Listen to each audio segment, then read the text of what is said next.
الحمد لله نحمده ونستعينه ونستغفره ونؤمن به ونتوكل عليه ونعوذ بالله من شرور أنفسنا ومن سيئات أعمالنا من يهده الله فلا مضل له ومن يضلله فلا هادي له ونشهد أن لا إله إلا الله وحده لا شريك له ونشهد أن سيدنا ومولانا محمدا عبده ورسوله أما بعد فأعوذ بالله من الشيطان الرجيم بسم الله الرحمن الرحيم إنما المؤمنون إخوة فأصلحوا بين أخويكم واتقوا الله لعلكم ترحمون قال النبي صلى الله عليه وسلم ألا أخبركم بأفضل من درجة الصيام والصلاة والصدقة قالوا بلى قال إصلاح ذات البين وفساد ذات البين الحالقة صدق الله مولانا العظيم وصدق رسوله النبي الكريم ونحن على ذلك لمن الشاهدين والشاكرين والحمد لله رب العالمين۔ میرے محترم دوستوں اور بزرگوں، جس طرح کے پچھلے جمعے کے اندر ایک خاص موضوع پر بات ہوئی تھی کہ ہم اپنے خاندان کو مستحکم کس طرح سے کر سکتے ہیں، تفصیلی بات اس میں ہوئی، صحابہ کرام کے واقعات کے ذریعے سے، آپ صلی اللہ علیہ وسلم کے طریقہ کار کے ذریعے سے، اور آپ علیہ السلام نے ایسے لوگوں کی حوصلہ افزائی فرمائی، تعریف فرمائی کہ جو اپنے خاندان کو خاص طور سے غربت کو ختم کرنے میں کس طرح سے ان کو مستحکم کرتے ہیں، اس پر تفصیل سے بات ہوئی۔ آج جو میں نے آپ کے سامنے آیت مبارکہ اور حدیث مبارکہ کی تلاوت کی ہے، اس کے اندر بھی خاندان کے متعلق ہی رہنمائی ہے کہ مزید اپنے خاندان کے اندر استحکام کس طرح سے پیدا کیا جائے۔ دیکھیے کہ جو حدیث شریف کے الفاظ تھے اس میں آپ صلی اللہ علیہ وسلم نے ایک خاص انداز کے ساتھ بیان فرمایا کہ الفاظ ایسے تھے کہ جس کے ذریعے سے طلب پیدا ہو جاتی ہے۔ یہ طلب بڑی اہم چیز ہوتی ہے۔ جب تک دینی معاملات کے اندر طلب نہیں نہ ہوگی، طلب نہیں ہوگی تو عمل کا جذبہ نہیں ہوتا۔ طلب تو بنیاد ہے گویا کہ۔ تو آپ علیہ السلام نے جو انداز اختیار فرمایا ہے نا، اس انداز کے اندر پہلے طلب پیدا فرمائے، اور طلب جب پیدا ہو جائے، طلب کے بعد بے چینی شروع ہو جاتی ہے، کیسے عمل کیا جائے، کیسے کیا جائے۔ جیسے کہ حضرت حنظلہ رضی اللہ تعالیٰ عنہ کے بارے میں آتا ہے کہ وہ ایک مرتبہ بلند آواز سے نعرے لگا رہے ہیں اور حضور کے پاس آ رہے ہیں، نافق حنظلہ، نافق حنظلہ، حنظلہ منافق ہو گیا، حنظلہ منافق ہو گیا۔ اب یہ بے چینی لگی ہوئی تھی اور آ کر عرض کیا، یا رسول اللہ، آپ کی مجلس میں ہوتے ہیں تو ہم بڑے دیندار ہوتے ہیں، بڑے صوفی ہوتے ہیں، بڑے نیک اور پارسا ہوتے ہیں، اور جب ہم گھر میں جاتے ہیں تو ہم تو بال بچوں میں لگ جاتے ہیں۔ وہ جو آپ کی مجلس میں ہمارے جذبات تھے اب وہ نہیں رہتے، یہ تو منافقت ہے۔ تو آپ علیہ السلام نے تسلی دی کہ الساعة فالساعة، کہ یہ وقت وقت کی بات ہے، یہ ہر ایک کے ساتھ ہوتا ہے۔ جیسے آپ حضرات یہاں پر موجود ہیں، قرآن پاک کی حدیث مبارکہ کی کوئی بات سنیں گے، ایمان بڑھ جاتا ہے، پھر اپنی دکان پر جائیں گے، بال بچوں میں جائیں گے تو وہ جذبہ کم ہو جاتا ہے۔ تو حضور نے تسلی دی کہ یہ وقت وقت کی بات ہے، اور یہ فرمایا کہ اگر اسی طرح ایمان بڑھتا رہے، یہی کیفیات رہے نا، تو فرشتے آسمانوں سے اتر کے چوکوں چوراہوں پر تمہارے ساتھ مصافحہ کریں۔ تو وہ ہے کہ یہ دنیا ہے، ایسا ہی ہوتا ہے، کسی وقت ایمان بہت بلند ہوتا ہے اور کسی طرح اتار کا شکار ہوتا ہے۔ تو جب طلب پیدا ہوتی ہے پھر بے چینی پیدا ہوتی۔ تو اب یہ جو حدیث کے الفاظ ہیں نا، اس طرح سے آپ علیہ السلام نے ان کے اندر ایک طلب پیدا فرمائی کہ الا اخبرکم، الا اخبرکم، میں تمہیں خبر نہ دوں، میں بتلاؤں نا، بافضل من درجۃ الصیام والصلاۃ والصدقہ، میں تمہیں ایسا عمل نہ بتاؤں جو نماز سے بھی افضل ہے اور روزے سے بھی افضل ہے اور صدقے سے بھی افضل ہے۔ اب صحابہ کرام کے ذہن میں نماز کے سارے فضائل تھے کہ آپ پر اسلام کے ارشادات تھے کہ الصلاۃ معراج المومن، کہ نماز مومن کی معراج ہے۔ ایک حدیث میں آتا ہے جس کا مفہوم ہے کہ بندہ نوافل کے ذریعے اللہ تعالیٰ کا اتنا قرب اختیار کرتا ہے، اتنا قریب ہو جاتا ہے کہ ایک وقت ایسا آتا ہے کہ اللہ تعالیٰ فرماتے ہیں کہ میں اپنے بندے کی آنکھ بن جاتا ہوں، میں اپنے بندے کے ہاتھ بن جاتا ہوں۔ مطلب یہ کہ پھر اس کا کوئی عضو اللہ تعالیٰ کی مرضی کے خلاف نہیں اٹھتا۔ اب یہ اس کو جو درجہ ملا نماز سے ملا۔ اور روزے کے متعلق آتا ہے کہ جتنے بھی احکامات ہیں، جتنے بھی اعمال ہیں، وہ فرشتے لکھتے رہتے ہیں۔ اللہ تعالیٰ نے بتلا رکھا ہے کہ یہ عمل کرے گا تو اتنا اجر لکھ دو، یہ عمل کرے تو اتنا اجر لکھ دو۔ اور جب روزے کی باری آتی ہے تو اللہ تعالیٰ فرماتے ہیں بس روزہ ہی لکھ دو، اجر میں خود دوں گا۔ الصوم لی وانا اجزی بہ، روزے کا اجر میں خود ہی دوں گا، کیونکہ یہ بندے اور اللہ کا معاملہ ہے۔ اسی طرح صدقے کے بارے میں آتا ہے کہ ایک بندہ 1 روپیہ صدقہ کرتا ہے، اللہ کے راستے میں جب بندہ 1 روپیہ صدقہ کرتا ہے تو وہ 700 گنا زیادہ اس کو اجر ملتا ہے۔ اور جتنا اخلاص ہوتا ہے صدقے کے اندر، جس کے کہ قرآن پاک میں بھی شرائط آتے ہیں نا کہ صدقہ کرنے کے بعد کسی پر احسان نہ جتلایا جائے، کسی کو تکلیف نہ دی جائے کہ میں نے تیرے ساتھ معاونت کی تھی کہ نہیں، یہ کام نہ ہو۔ جس قدر اخلاص ہو اتنا ہی اجر بڑھا دیا جاتا ہے۔ اب یہ ساری باتیں صحابہ کرام کے ذہنوں میں تھیں کہ حضور فرما رہے ہیں کہ ان سب سے افضل کام نہ بتلا دوں، نماز سے بھی، روزے سے بھی، صدقے سے بھی؟ یا رسول اللہ، قالوا بلا، یا رسول اللہ ضرور بتلائیے وہ کون سا عمل ہے؟ تو آپ نے فرمایا اصلاح ذات البین، آپس میں صلح کروانا، خاص طور سے جو خاندان کے اندر اختلافات ہو جاتے ہیں اس میں صلح کروانے کا اجر اور بڑھ جاتا ہے۔ کہ یہ جو آپس میں صلح کروا دینا ہے،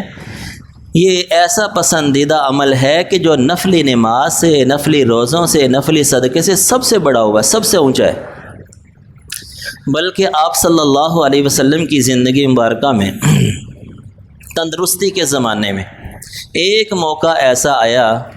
کہ جس میں آپ صلی اللہ علیہ وسلم نے جماعت نہیں کروائی، جماعت میں تشریف نہیں لائے تندرستی کے زمانے میں، چونکہ جو بیماری کے ایام ہیں، آخری جو ایام ہیں وہ تو تقریباً 17 دن جو ہیں وہ تو آپ نے جماعت نہیں کروائی، وہ بیماری کے ایام ہیں۔ اس کے علاوہ تندرستی کے زمانے میں آپ علیہ السلام مدینہ میں ہوں، ایک سفر پر کسی غزوے میں گئے ہوئے ہیں، وہ ایک علیحدہ بات ہے۔ جب مدینہ میں موجود ہیں تو صرف ایک موقع ایسا ملتا ہے کہ حضور نماز کے لیے تشریف نہیں لا رہے، آخر کار حضرت عبد الرحمن بن عوف رضی اللہ تعالیٰ انہوں نے جماعت کروائی۔ بعد میں جب آپ تشریف لائے تو پھر پتہ چلا کہ آپ نے فرمایا، جس کا مفہوم ہے کہ 2 خاندانوں کے اندر جھگڑا ہو گیا تھا تو میں صلح کروانے کے لیے گیا ہوا تھا، تو اتنا وقت لگ گیا کہ گویا کہ جماعت میں نہیں پہنچ سکی۔ اسی طرح ایک اور حدیث میں آتا ہے کہ آپ صلی اللہ علیہ وسلم نے اس طرح سے حوصلہ افزائی فرمائی کہ بندہ حق پر ہوتے ہوئے اپنا حق چھوڑ دے تو میں جنت کے بیچوں بیچ اس کے لیے محل کا ضامن ہوں۔ اب نہ تو نماز پر آپ نے کوئی ضمانت کا اعلان کیا، نہ روزے پر، نہ زکوٰۃ پر، نہ حج پر، اس پر آپ ضمانت دے رہے ہیں کہ حق پر ہوتے ہوئے بندہ پیچھے ہٹ جائے کہ یار جھگڑا نہ پیدا ہو جائے، اپنے حق کو چھوڑ دے تو میں اس کے لیے ضامن ہوں کہ جنت کے بیچوں بیچ اس کو محل دلواؤں گا۔ اسی طرح دیکھ لیں کہ جھوٹ کی کس قدر مذمت ہے شریعت کے اندر، جھوٹ بولنے کی کتنا قبیح کام ہے، کتنا کبیرہ گناہ ہے۔ بلکہ جتنے بھی ادیان ہیں، جتنی بھی شریعتیں ہیں، حتیٰ کہ جو لوگ دین کا اقرار نہیں کرتے، دین کا کوئی عقیدہ نہیں ہے، شریعت کو نہیں مانتے، وہ بھی جھوٹ کو برا سمجھتے ہیں۔ جن کے پاس کوئی دین نہیں ہے وہ کافر ہے، لیکن جھوٹ کو وہ بھی برا سمجھتے ہیں۔ اور قرآن و حدیث کے اندر کس قدر مذمت آتی ہے جھوٹ کی، لیکن ایسے معاملے کے اندر آپ علیہ السلام نے اجازت دے دی کہ اگر صلح کروانی ہے نا 2 بھائیوں کے درمیان تو جھوٹ بھی بول لو، کہ اگر جھوٹ بول کے ہی صلح ہو سکتی ہے تو جھوٹ بول لو کہ آپس میں یار وہ تو بڑی تعریف کر رہا تھا، وہ کہتا ہے یار وہ تو ایسا بندہ ایسا بندہ، حالانکہ اس نے کچھ نہیں کہا۔ اور کوئی ایسا جملہ جھوٹ بول کر اگر صلح ہو سکتی ہے تو صلح کروا دو۔ یعنی اس قدر یہ مطلوب اور مقصود ہے شریعت کے اندر۔ اور اسی طرح دیکھیے کہ نماز کس قدر اہم عبادت ہے۔ اتنی اہم عبادت کے اندر اتحیات کے اندر سلامتی کو رکھا کہ اپنے بھائیوں کے لیے دعائے خیر اور سب کے لیے سلامتی کی دعا کہ السلام علینا وعلی عباد اللہ الصالحین، یا اللہ ہمارے بھائیوں پر، ہمارے نیک بندوں پر، جتنے ہم مسلمان ہیں، یا اللہ سب پر ہی سلامتی نازل فرما۔ اور پھر نماز کا جو آخری جملہ ہے اس کے بارے میں فقہا فرماتے ہیں کہ جب کہنا السلام علیکم ورحمۃ اللہ وبرکاتہ تو دائیں طرف دیکھنا ہے تو سب کی نیت کرنی ہے، جتنے لوگ دائیں طرف موجود ہیں، امام بھی دائیں طرف ہے تو اس کی بھی نیت کرنی ہے، فرشتے ہیں ان کی بھی نیت کرنی ہے۔ جب بائیں طرف کہنا ہے السلام علیکم ورحمۃ اللہ تو ان سب کی نیت کرنی ہے۔ گویا کہ یہ نماز کی اہم عبادت ہے اور اس کا اختتام سلامتی پر ہو رہا ہے، یعنی اس قدر مقصود اور مطلوب ہے سلامتی۔ پھر خاص طور سے خاندان کے اندر دیکھیے کہ خاندان کا استحکام کیسے ہوگا۔ ہم دیکھیں گے، چاہتے ہیں کہ پورے معاشرے کی اصلاح ہو جائے، پورا معاشرہ دینی طور پر مستحکم ہو جائے، تو وہ تو ایک بڑی بعید سی بات لگتی ہے نا۔ کم سے کم خاندان تو ہمارے قریب ہے۔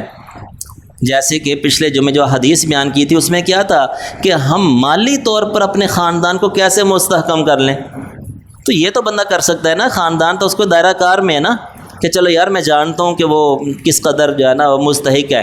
جینون مستحق ہے، تو میں مالی طور پر اس کو مستحکم کر سکتا ہوں، بندہ اتنی نیت کر لے۔ اور یہ جو احادیث ہیں اس میں کیا ہے کہ آپس میں امن امان ہمارے خاندان میں قائم ہو جاؤ۔ جتنا کہ معاشرہ ہے وہ سارا خاندانوں سے ہی بنا ہے نا۔ خاندان مل کر ایک محلہ، ایک قصبہ، ایک شہر بنتا ہے، پورا ملک ہے، تو خاندانی سسٹم ہی ہے نا۔ تو ہمارے بس میں ہے کہ ہم اپنے خاندان کو مستحکم کر لیں، کہ لڑائی جھگڑے کو ختم کر لیں۔ اور یہ جب کہیں گے نا کہ جناب کہ وہ میرے حقوق ادا نہیں کرتا، میں بڑا ہوں وہ میرے حقوق ادا نہیں کرتا، تو پھر کبھی بھی ہم مستحکم نہیں کر سکتے، لڑائی جھگڑے کو ختم نہیں کر سکتے۔ جب ہم مطالبہ کریں گے کہ یار تم میرا خیال رکھو، تم میرا خیال رکھو، ایسا نہیں ہو سکتا، ممکن نہیں ہے۔ بلکہ یہ لڑائی اور جھگڑے کیسے ختم ہوں گے، خاص طور سے اپنے خاندان کے اندر کیسے ختم ہوں گے، قرب و جوار میں جو ہمارے محلے ہیں، ہمسائے ہیں، کیسے ختم ہوں گے، وہ ایسے ہی ختم ہوں گے۔ اس کے بارے میں علماء فرماتے ہیں، دیکھیے کہ شریعت نے ہر چیز کا حل بھی پیش کیا ہے۔ یہ تو کہا ہے کہ کتنی مذمت ہے، فساد کی کتنی مذمت ہے، یہ تو بتلا دیا، لڑائی جھگڑا کتنی نحوست والی چیز ہے یہ بتلا دیا، تو وہاں اس کا حل بھی پیش کیا ہے کہ یہ ختم کیسے ہوں گے۔ اس کے لیے دو چیزیں ہیں، دو کام کریں گے تو پھر ختم ہوں گے، وگرنہ ممکن ہی نہیں ہے۔ سب سے پہلے تو تواضع۔ حضرت حاجی امداد اللہ مہاجر مکی رحمۃ اللہ فرماتے ہیں کہ اتفاق کی جڑ تواضع میں، جھکنے میں ہے، کہ کوئی تو جھکے، یعنی کہ بندہ پتہ ہے کہ یار یہ معلوم ہے کہ یار میں حق پر ہوں تو یہی جھک جائے۔ جب یہ کہے گا نا کہ یار میں حق پر ہوں، میں نے تو جھکنا نہیں، اگلے نہیں جھکنا ہے، تو پھر کبھی بھی امن قائم نہیں ہو سکتا۔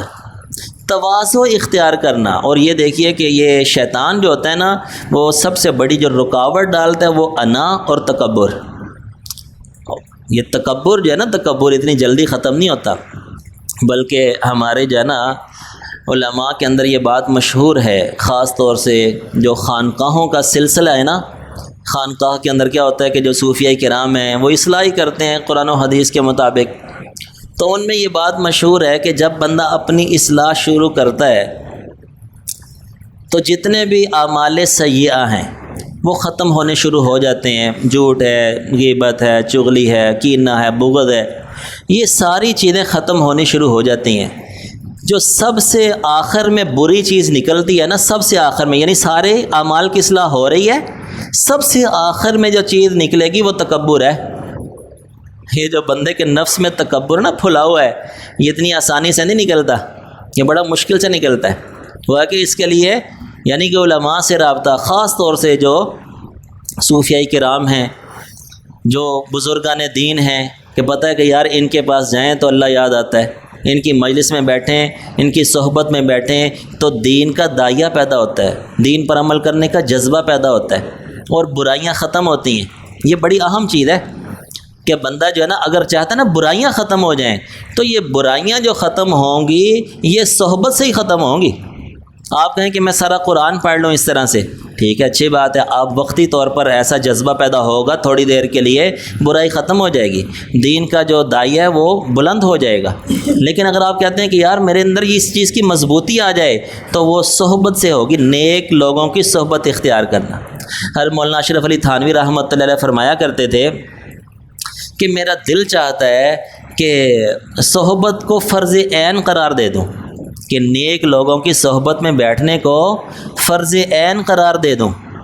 اللہ کہ اب یہ تو شریعت کا معاملہ ہے نا کہ نماز فرض عین ہے، روزہ فرض عین ہے، حج فرض ہے، یہ تو شریعت کا معاملہ ہے۔ انہوں نے اپنے دل کے جو دل کا درد تھا نا وہ نکال کے رکھا کہ میرا دل چاہتا ہے۔ وجہ یہ بیان فرماتے کہ اعمال سیئہ بندے سے دور ہو ہی نہیں سکتے جب تک کہ نیک لوگوں کی صحبت میں نہ بیٹھے۔ بلکہ انہوں نے ایک واقعہ بھی لکھا کہ میرے پاس ایک بندے کا خط آتا تھا اور وہ جو ہے نا وہ کہتا تھا کہ میرے اندر غصہ بہت زیادہ ہے، میرے اندر غصہ بہت زیادہ ہے، غصہ بہت آتا ہے، تو اس کا کوئی علاج تجویز فرما دیں۔ تو حضرت تھانوی رحمۃ اللہ فرمایا کہ تمہارے علاقے میں جہاں سے خط آتا تھا نا، تو فرمایا کہ تمہارے علاقے میں فلاں جگہ پر ایک طبیب صاحب ہے، حکیم صاحب ہے، تم ان کے پاس جا کے بیٹھا کرو۔ اس نے ایسے ہی عمل کرنا شروع کر دیا، وہ جاتا ان کے پاس بیٹھتا، مریض آتے دوا لیتے رہتے اور چلے جاتے، یہ بیٹھا رہتا، نہ تو حکیم صاحب نے پوچھا کہ کیوں آتے ہو اور نہ اس نے کبھی بتلایا، بس یہ عمل کرتا رہا۔ ایک عرصے کے بعد اس نے خط لکھا کہ حضرت مجھے نہیں معلوم کہ وہ حکیم صاحب نے کیسے علاج کیا، نہ تو میں نے ان سے دوا لی، نہ انہوں نے مجھ سے کبھی پوچھا کس لیے آتے ہو، لیکن غصہ جو ہے نا میرا کنٹرول ہو گیا ہے۔ تو ہر نے فرمایا کہ اصل بات یہ ہے کہ وہ جو ہے نا میرے تعلق والے، وہ میں جانتا ہوں ان کو، ان کے اندر حلم بہت زیادہ ہے کہ اللہ پاک کوئی صفات عطا فرما دیتے ہیں نا، تو حکیم صاحب کے اندر حلم بہت زیادہ ہے، بردباری بہت زیادہ ہے۔ تو میرا مطلب یہ تھا کہ تم جا کے ان کی صحبت میں بیٹھو گے نا تو وہ ان کا رنگ تمہارے اوپر بھی چڑھ جائے گا۔ تو گویا کہ ان کے پاس بیٹھنے کے ذریعے سے میں نے تمہارا یہ علاج کیا ہے۔ تو گویا کہ یہ اتنی اہم چیز ہوتی ہے کہ نیک لوگوں کی مجلس میں جانا، بزرگان دین کی صحبت اختیار کرنا، اور ان سے خاص طور سے اپنے جو ایسے اعمال جو چھوٹ نہیں رہے وہ ان سے تجویز کروانا کہ یہ گناہ نہیں چھوٹ رہا، یہ گناہ نہیں چھوٹ رہا۔ بلکہ آج کل تو جو ہے نا اس قدر گناہ عام ہو چکے ہیں، مفتی تقی عثمانی صاحب وہ فرمانے لگے کہ کم سے کم بندہ جو ہے نا ایک دعا ضرور کر لیا کرے، ربنا آتنا من لدنک رحمتا وہیئ لنا من امرنا رشدا، کہ یا اللہ یہ جو گناہ ایسے میرے ساتھ لازم ہو گئے ہیں، ایسا میں جکڑا گیا ہوں گناہوں کے اندر کہ یہ گناہ چھوڑتے نہیں ہیں۔ بندہ کوئی گناہ چھوڑنا بھی چاہے نا نہیں چھوڑتا، آج کل کا ماحول ایسا ہے کہ ایسی لت پڑ جاتی ہے نا بعض گناہوں کی کہ بندہ چھوڑنا بھی چاہے نہیں چھوٹ رہے ہوتے۔ تو مفتی تقی عثمانی سے فرماتے ہیں کہ بندہ یہ دعا کر لے کہ یا اللہ تو ہی چھڑوا دے مجھ سے، میرے بس میں نہیں ہے، لا حول ولا قوت الا باللہ۔ اس کا مطلب یہی ہے نا کہ یا اللہ نیکی کرنے کی طاقت نہیں مجھ میں، گناہ چھوڑنے کی طاقت نہیں ہے، آپ نہیں چھڑوانے ہیں۔ تو بندہ یہ دعا مسلسل کرتا رہے، یا اللہ میرے بس میں نہیں ہے، مجھ سے نہیں چھوٹ رہے، یا اللہ یا تو چھڑوا دے یا پھر اس پر عذاب نہ دینا، یا تو مجھ سے چھڑوا دے یا پھر اس پر عذاب نہ دینا۔ ہر فرماتے ہیں کہ یہ اللہ تعالیٰ سے باتیں کرتا رہے، یہ مستقل دعا کرتا رہے، کم سے کم کسی درجے میں یہ عمل ضرور کرے۔ تو گویا کہ اپنے خاندان کو مستحکم کرنے کے لیے، ان کے اندر امن و امان پیدا کرنے کے لیے، اور پھر یہی ذریعہ بنے گا معاشرے کے اندر سلامتی کا اور امن و امان کا، کہ بندہ فساد کا ذریعہ نہ بنے، اور اگر اختلافات کہیں خاندان میں پیدا ہو جائیں تو اس میں صلح کی کوشش کروائے۔ اللہ تعالیٰ سے دعا ہے جو کہا سنا اللہ تعالیٰ اس کو سمجھنے، اس پر عمل کرنے کی توفیق عطا فرمائے۔ وآخر دعوانا الحمدللہ رب العالمین۔